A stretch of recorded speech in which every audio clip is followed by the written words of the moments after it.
ऋग्वैदिक काल के सामाजिक जीवन। ऋग्वैदिक काल के सामाजिक जीवन। समाज पितृसत्तात्मक था। समाज पितृसत्तात्मक था। चार वर्ण थे, ब्राह्मण, क्षत्रिय, वैश्य, शूद्र। ब्राह्मण, क्षत्रिय, वैश्य, शूद्र। ऋग्वैदिक काल में वर्ण व्यवस्था का आधार कर्म था तथा वर्ण व्यवस्था में गतिशीलता थी। छुआछूत स्तरीकरण नहीं थे। ऋग्वैदिक काल में वर्ण व्यवस्था का आधार कर्म था तथा वर्ण व्यवस्था में गतिशीलता थी। छुआछूत स्तरीकरण नहीं थे। महिलाओं के स्थिति के बारे में। महिलाओं की स्थिति सबसे अच्छी स्थिति थी। पर्दा प्रथा, बाल विवाह, सती प्रथा प्रचलित नहीं थे। विधवाओं को विवाह का अधिकार था। उन्हें नियोग का अधिकार था। नियोग मतलब संतान उत्पत्ति के लिए विधवा दूसरे के साथ रह सकती थी। महिलाओं की स्थिति सबसे अच्छी थी। पर्दा प्रथा, बाल विवाह, सती प्रथा प्रचलित नहीं थे। विधवाओं को विवाह का अधिकार था। उन्हें नियोग का अधिकार था। नियोग मतलब संतान उत्पत्ति के लिए दूसरे के साथ रह सकती थी। महिलाएं बाहर घूम सकती थी। राज दरबार में भाग ले सकती थी। उन्हें पढ़ने का और वेद में मंत्र लिखने का अधिकार था। इस काल की विदुषी महिला अपाला, घोषा, अपर्णा और लोपा थी। महिलाएं बाहर घूम सकती थी, राज दरबार में भाग ले सकती थी। उन्हें पढ़ने का और वेद में मंत्र लिखने का अधिकार था। इस काल की विदुषी मतलब विद्वान महिला अपाला, घोषा, अपर्णा और लोपा महिला थी। मनोरंजन के बारे में। पासे का खेल, शिकार, रथ दौड़, घुड़दौड़, भैंसा की लड़ाई आदि, नृत्य, संगीत इत्यादि थे। पासे का खेल, शिकार, रथ दौड़, घुड़दौड़, भैंसा की लड़ाई आदि, नृत्य, संगीत इत्यादि थे। ऋग्वैदिक काल के आर्थिक जीवन। ऋग्वैदिक काल में ग्रामीण संस्कृति था। अर्थव्यवस्था का मुख्य आधार पशुपालन। सबसे प्रमुख पशु गाय थे। अर्थव्यवस्था का मुख्य आधार पशुपालन था। सबसे प्रमुख पशु गाय थे। घोड़ा, ऊजा मतलब बकरी, अरी मतलब भेड़ पालतू थे। इस समय हाथी पालतू पशु नहीं था। घोड़ा, ऊजा मतलब बकरी, अरी मतलब भेड़ पालतू थे। इस समय हाथी पालतू पशु नहीं था। कृषि गौण क्रिया थी। गौण मतलब द्वितीय। सबसे प्रमुख फसल जौ मतलब यव थे। गोधूम मतलब गेहूं, व्रीहि मतलब चावल का भी उत्पाद होता था। सबसे प्रमुख फसल जौ मतलब यव थे। गोधूम मतलब गेहूं, व्रीहि मतलब चावल का भी उत्पाद होता था। ऋग्वेद में हल के लिए लांगर और खाद के लिए किरसु शब्द का प्रयोग है। ऋग्वेद में हल के लिए लांगर और खाद के लिए किरसु शब्द का प्रयोग है। धातु के बारे में। ऋग्वेद में धातु के लिए अयस शब्द का प्रयोग है। इस समय लोहा का खोज नहीं हुआ था। ऋग्वेद में धातु के लिए अयस शब्द का प्रयोग है। इस समय लोहा का खोज नहीं हुआ था। मुद्रा के बारे में।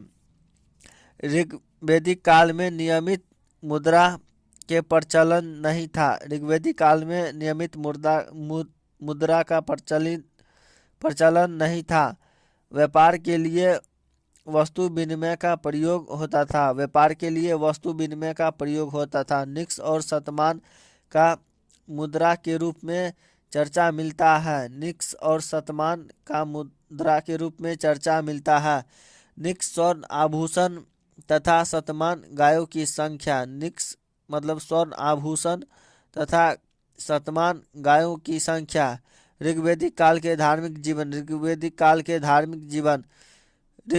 काल में मूर्ति पूजा और मंदिर नहीं थे। इस काल में प्रकृति पूजा और उपासना पर बल दिया जाता था। इस काल में प्रकृति पूजा और उपासना पर बल दिया जाता था। इस काल में कर्मकांड, यज्ञ और पशु बलि प्रचलित नहीं थे। इस काल में कर्मकांड, यज्ञ और पशु बलि प्रचलित नहीं थे। ऋग्वेद के तीसरे मंडल से गायत्री मंत्र लिए गए हैं। ऋग्वेदिक के तीसरे मंडल से गायत्री मंत्र लिए गए हैं, जिसके रचनाकार विश्वामित्र ने किए हैं। जिसे के रचनाकार विश्वामित्र ने किए हैं। ऋग्वेद के तीसरे मंडल से गायत्री मंत्र लिए गए हैं, जिसके रचनाकार विश्वामित्र ने किए हैं। ऋग्वेदिक काल का सबसे प्रमुख देवता इंद्र थे, 250 सूक्त। दूसरे प्रमुख देवता अग्नि थे, 200 सूक्त। और तीसरे प्रमुख देवता वरुण थे, 150 सूक्त। ऋग्वेदिक काल के सबसे प्रमुख देवता इंद्र थे, 250 सूक्त। दूसरे प्रमुख देवता अग्नि थे, 200 सूक्त। और तीसरे प्रमुख देवता वरुण थे, 150 सूक्त। इंद्र को ऋग्वेद में पुरंदर कहा गया है। इंद्र को ऋग्वेद में पुरंदर कहा गया है, जिसका अर्थ किला तोड़ने वाला होता है। वरुण को ऋतनियात्मक कहा गया है, जिसका अर्थ प्रकृति को संतुलन रखने वाला होता है। वरुण को ऋतनियात्मक कहा गया है, जिसका अर्थ प्रकृति को संतुलन रखने वाला होता है। इस समय पशुओं के देवता पूषण थे। महिला देवी उषा अर्नयनी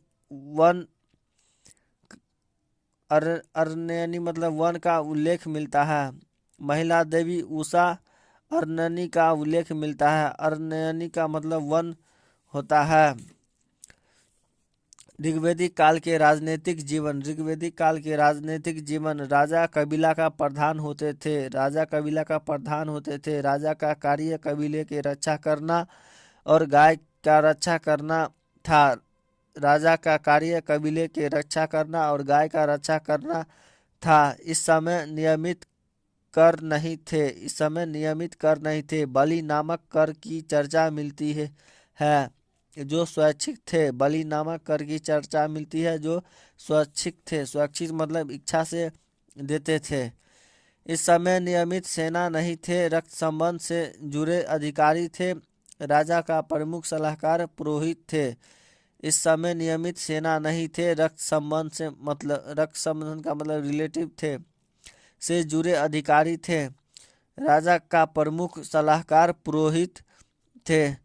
10 राजाओं के युद्ध के बारे में इसका उल्लेख ऋग्वेद के 7वें मंडल में है, जिसकी रचना वशिष्ठ ने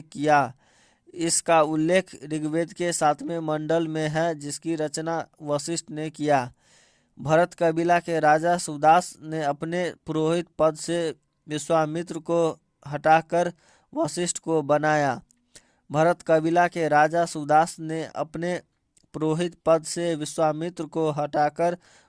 को बनाया। यह युद्ध पारुसनी यानी रावी नदी के किनारे हुआ, जिसे सुदास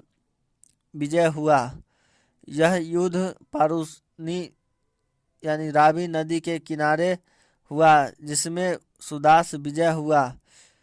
ऋग्वेदिक काल में प्रशासन की सबसे छोटी इकाई कुल और सबसे बड़ी इकाई जन है। ऋग्वेदिक काल में प्रशासन की सबसे छोटी इकाई कुल और सबसे बड़ी इकाई जन है। कुल, उसके बाद ग्राम, उसके बाद विश्व, उसके बाद जन आता है। कुल सबसे छोटा, जन सबसे बड़ा। कुल के बाद ग्राम, उसके बाद विश्व, तब जन। ऋग्वेदिक काल में प्रशासन के लिए सबसे प्राचीनतम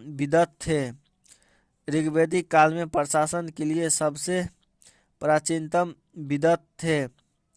इस समय सभा और समिति भी संस्था थी। Thank you.